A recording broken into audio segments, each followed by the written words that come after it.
Yo people, welcome back to the YouTube channel. I am real, I am not a maid or a one night stand that I've seen so many people calling me. I actually am the Virgin's girlfriend and Matisse has paid me. That is all you need to know.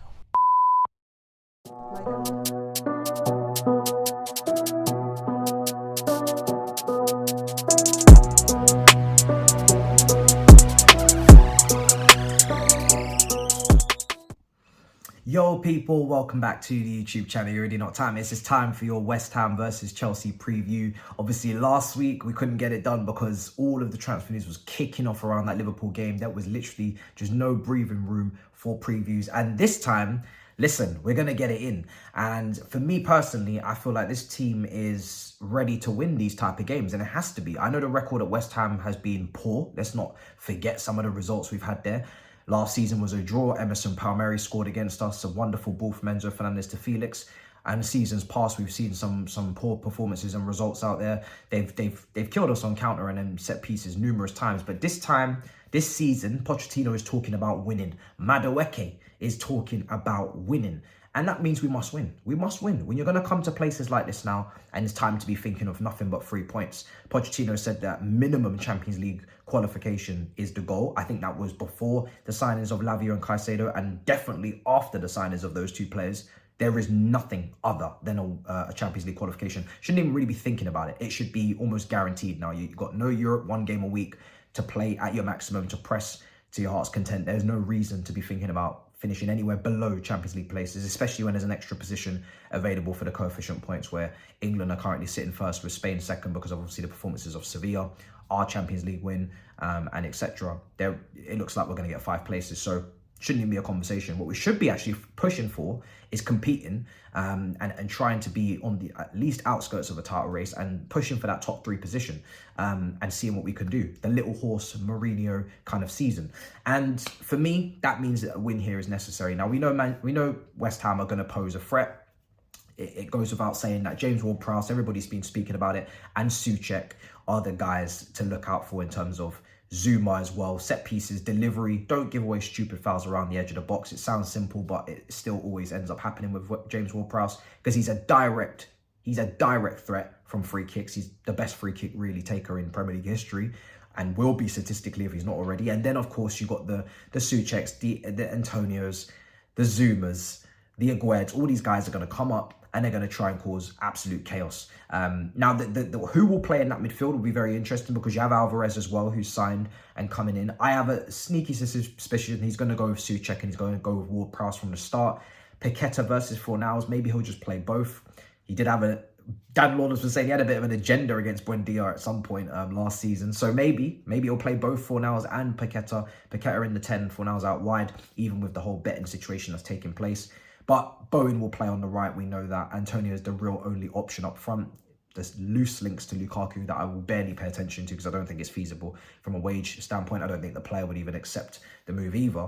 And it's Antonio or bust because Skabaka's left as well. So to Atalanta. So the team is pretty much sorted. We know the back four, the 2 fullbacks from the Bournemouth game, I'm sure will be in there again. It's just the little options in midfield there. There's some really good, interesting options there in the 10 and in the double pivot. But we'll see what happens. Regardless, it will be the same kind of threat. We know set pieces is the main thing to look out for. For us, we're in this kind of, do we go over 5 or do we go over 4? We went over 5 last week because, of course, we didn't have maybe the midfield to control the game from a first phase standpoint to receive the ball. So we went with an extra packed defence against Liverpool just to give ourselves extra security. But I really want us to get away from fully focusing on opposition and focusing more on ourselves and the way we want to play. And the way we want to play for the majority is the back 4 that we saw in pre-season.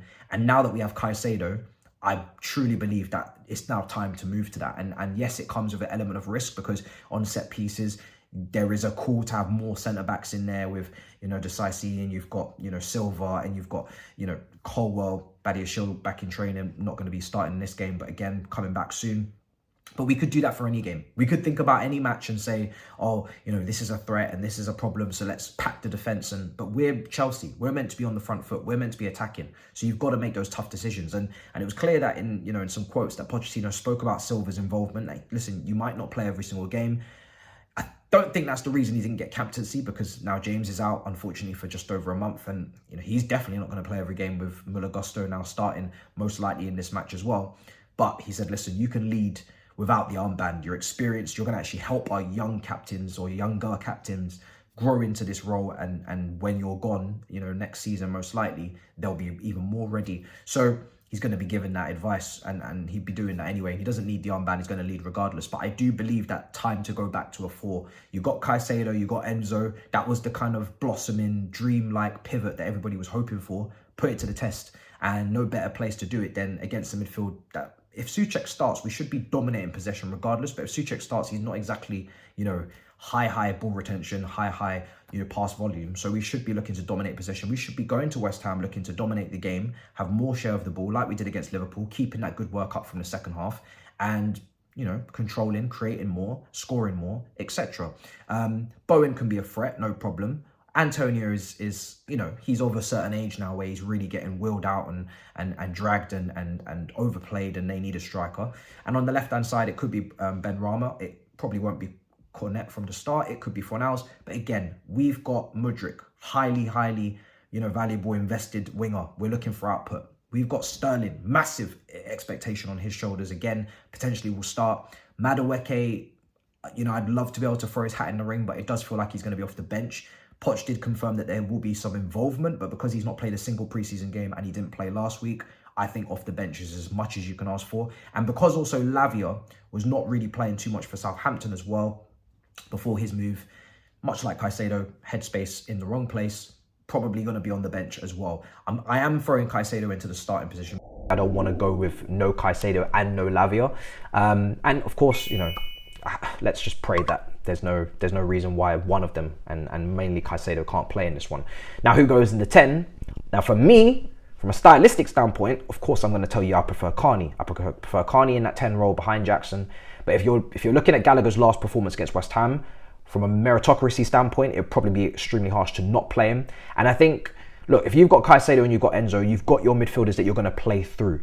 Gallagher now in that third kind of midfield spot, advancing to a 10, pressing off the ball, potentially box crashing for some goals, because Poch did hint that, with knowing Cuckoo, there is a change of the way we're going to attack, because that was a big source of helping Jackson get goals, and I think that was making more space for him. And Cuckoo was also getting quite high up the pitch, very, very instinctive in the box, and that was helping Jackson find space, pull off to the left, not always have to be central. And just the two looked like they were building a relationship and combining quite nicely, especially in the last preseason game. Off the left-hand side, there was some wonderful bits of combination play. So we're going to need to change it up a little bit in that regard. We don't have a Kudus, and I'm going to talk about that because I would like us to maybe potentially move on him. West Ham are interested. Maybe we're waiting for a bid to get accepted that we can match. But as we don't have that currently, and you're looking for goals, and you are looking for goals in this team, maybe a Gallagher who takes it in turns with Enzo in those 8 positions. Sometimes Gallagher will be the highest forward in that press potentially, or if he's crashing the box for goals. If we want a bit more control in the deeper areas of midfield, Enzo might drop in next to Caicedo in the first phase and get things ticking. But then we saw equally that against Liverpool, if we're dealing with transitions, Gallagher is better than Enzo in that regard because he is quicker across the ground. And Gallagher was able to put his foot in to win the ball back to help Caicedo in that situation, so he's not completely exposed in terms of he's not completely left isolated. And then he's going to give you a bit of go-between. And then Enzo will go higher up and dictate and control and to create. So it's a balance. It's a balancing act. I do think that's quite balanced. It's quite fair on Gallagher's last performance. And then Carney comes in maybe as an impact sub later on in the game. And then on the wings, I do expect it to be Sterling. I do expect it to be Mudryk. There isn't really much other option. You could sneak in a Maatsen, but with no contract, and we've spoken about politics before, no new contract signed. His last contract, I think, was rejected, the first offer and proposal. He has been linked with West Ham. I wouldn't be surprised if he doesn't start until he puts pen to paper. Maybe if we started him, more likely to put pen to paper, but, he swings in roundabouts. We'll have to see. Jackson goes up top. And Pochettino was very, very clear on the striker situation, Broja being an important striker for Chelsea, which leads me to believe that he might not leave on loan, especially when we have striking issues. And with Nkunku injured for 4 months, you've now directly only got 2 strikers competing for that place.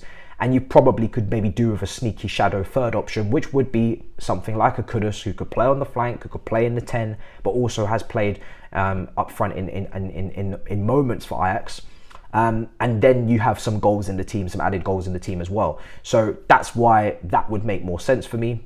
then an Elise that we missed out on, not the end of the world.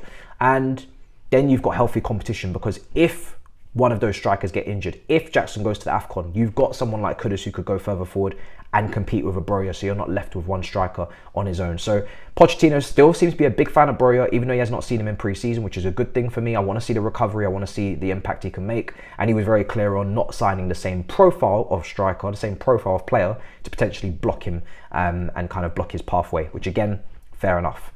Leans towards more, again, a Kudus, who maybe plays the role very much differently to a Broja.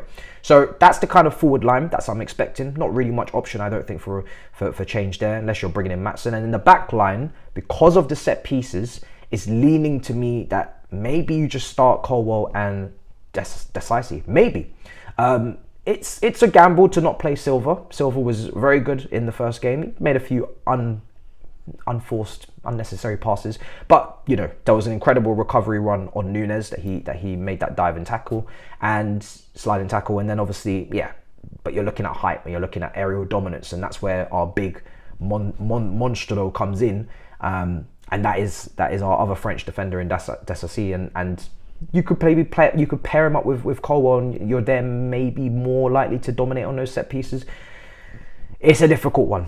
I'm going with him purely because, like I said, on set pieces, I want to have that dominance. Sanchez is going to help as well, because obviously he claimed a couple crosses there in that game against Liverpool. And then your fullbacks, Augusto and Chilwell.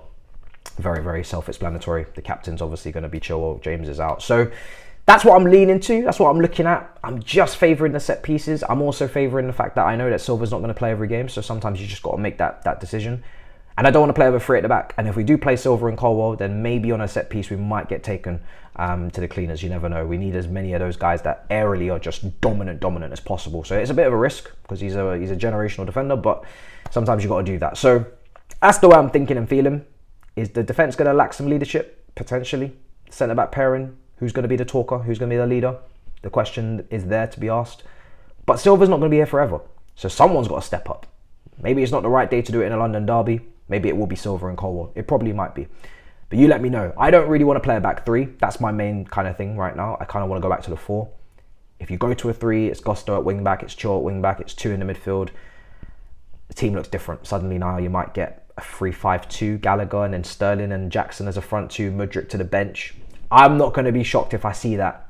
But I am going to be, again, a little bit like, oh, like you want to see attacking players on the pitch. You want to see us taking the game to them. And potentially, if you go down that 3-5-2 route, it might be more solidarity, it might be more secure defensively, but then attack. Are we going to leave Jackson disjointed again? Are we going to ask him to go up against 2-3 players? Zuma is very physical. Agued can be very nasty as well. We saw from Morocco. Souček. Like, do we want to give Jackson all of that and no support potentially with just Sterling, no Mudryk? Listen, I wouldn't be shocked if you see it. Keep an eye on it.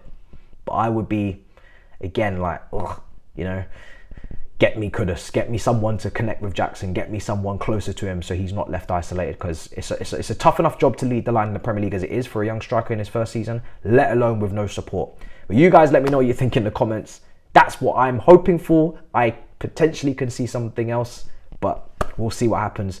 Hopefully we win the game. My score prediction was 2-0. I need us to win the game. The next 7 games, I need 7 wins, and I ain't taking any less. I'm on some madness, and I hope you're on it too. Big up your damn selves. Make sure you smash up the likes and subscribe. I will see you guys next time in a bit, people. Peace. Am I getting paid for this? Are you what? Am I getting paid for this? We'll talk. Fuck my